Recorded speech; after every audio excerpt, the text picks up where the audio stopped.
आज बन्दैछ चनाको दाल भरेको पुरी। Welcome to my mini blog. आज म हजुरहरूलाई दाल भरेको पुरी कसरी बनाउने भनेर सिकाइरहेको छु। त्यसको लागि चाहिँ चनाको दाल लिने। चनाको दाललाई मजाले धोई पखाली गरेर नुन बेसार मसला हालेर पानी हालेर सिटी लगाउने। 90% पाकिसकेपछि चाहिँ दाल रेडी हुन्छ। यता दाल पाक्दै गर्छ, म चाहिँ यता पुरीको लागि पिठो मुस्दैछु। पिठो मुसेर पनि रेडी भइसक्यो। अब हेर्छु दाल कस्तो भएको छ भनेर।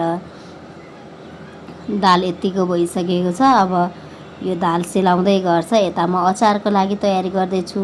टमाटर अनि काजु हालेर म अचार बनाउँदैछु पुरीसँग खान। अब दाललाई चाहिँ मजाले यसरी थिचेर यसलाई मजाले म्यास गरिसकेपछि चाहिँ अब कराईमा तेल हाल्ने अनि यसलाई चाहिँ मजाले फ्राई गर्ने। फुर्र नहुँदासम्म यसलाई मजाले फ्राई गरिराख्ने। मैले यसको लागि चाहिँ धनिया पनि काटेर रेडी गरेको छु। अब कसरी भरेर बनाउने भनेर चाहिँ पार्ट 2 मा हाल्छु। Thank you.